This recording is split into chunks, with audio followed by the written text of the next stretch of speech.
गुरुजी, आध्यात्मिक मार्ग में चुप बैठने का मतलब क्या होता है? बहुत बार हम केवल मनोलय कर लेते हैं या विचार से चुप हो जाते हैं। का एक्चुअल अर्थ क्या है? अब देखिए, चुप रहने का मतलब है साइलेंस। अब अगर सिर्फ अपने शब्दों से चुप रहते हो तो उसको चुप्पी नहीं कहा जाता। आप स्वयं जानते हो, अगर आपके अंदर कोई विचार नहीं चल रहे हैं, कोई भावना नहीं है, आपके अंदर कंप्लीट साइलेंस है, तो उसको ही आध्यात्मिक शून्यता बोलते हैं। और सामाजिक दिखाने के लिए तो आप बोल सकते हैं कि मैं चुप हूं, लेकिन आपको अंदर से मालूम है आपके अंदर क्या चल रहा है। आप खुद ही अपने को जज कर सकते हैं कि आपकी अवस्था क्या है। आप जैसे सफर करते हैं तो सब लोग चुप ही बैठे रहते हैं, तो आप समझते हैं कोई ध्यान की अवस्था है। उनके अंदर कुछ ना कुछ विचार चलते ही रहते हैं, वो चुप नहीं है। चुप वही है जिसके अंदर भी कोई विकार ना, कोई विचार ना चल रहा हो, कोई भावना ना हो, और वो प्रभु के साथ एक होके बैठा हो। उसकी नजरों से ही पता लग जाएगा कि वो किस अवस्था में है।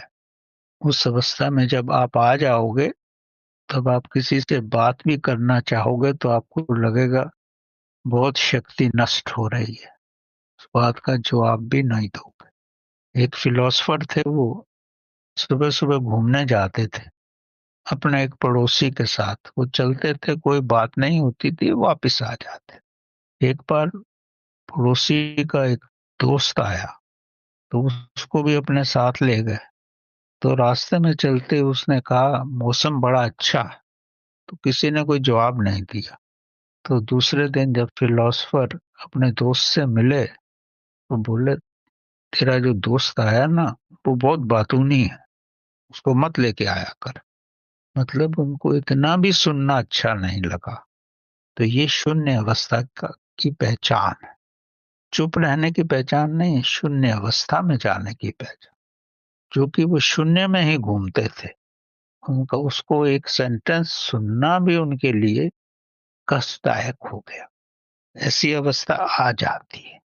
अब जो व्यक्ति अकेला रहे, आप अकेले ही पैदा होते हो और अकेले ही मरते हो। अगर आपको अकेला रहना ही अच्छा लगता है, कोई आ जाए आपको तो कष्टदायक होता है। अगर आपकी वो अवस्था आ गई है, तो आप समझो कि आप बहुत ऊंची अवस्था में आ गए और दूसरों से बिल्कुल भिन्न हो गए। वो आपको ही पता है कि आप वास्तव में अकेले हो, या अकेले रहते हुए सोच रहे हो कि कोई आ जाए तो अच्छा है। तो अकेले रहने में भी, अकेला रहना मतलब अपने आप के साथ रहना, अपनी परमात्मा के साथ रहना, वो महाशक्ति के साथ रहना। तो वो अकेला रहना थोड़ी ना है, वो तो महाशक्ति है। और महाशक्ति के बीच में कोई दूसरा आके 2 मिनट भी आपको बड़ा कष्टदायक हो जाता है। आपको इसका अनुभव होगा जब आपकी वो अवस्था आ जाएगी।